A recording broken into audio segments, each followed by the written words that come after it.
যখন দাম নেমে যায় তখন বলা হয় যে চাষিদের সর্বনাশ হয়ে গেল, আর যখন দাম বেড়ে যায় তখন কিন্তু ব্যবসায়ীদের দিকে আঙুল তোলা হয়। আমরা যারা আলু ব্যবসায়ী তারা কি আজকে স্বাধীনভাবে ব্যবসা করতে পারছি?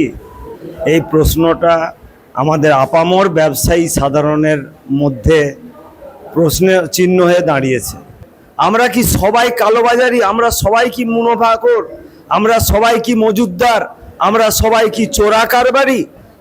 এমন আমাদের উপরে ব্যবহার হচ্ছে যাতে মনে হচ্ছে যেন আমরা চোরাই মালের ব্যবসা করি, যে আমরা পাচারকারী। আলুটা তো আমরা বরাবর দিয়ে আসি, আমরা বরাবর ভিন রাজ্যে পাঠিয়ে থাকি, চোরা চালান এটা তো নয়।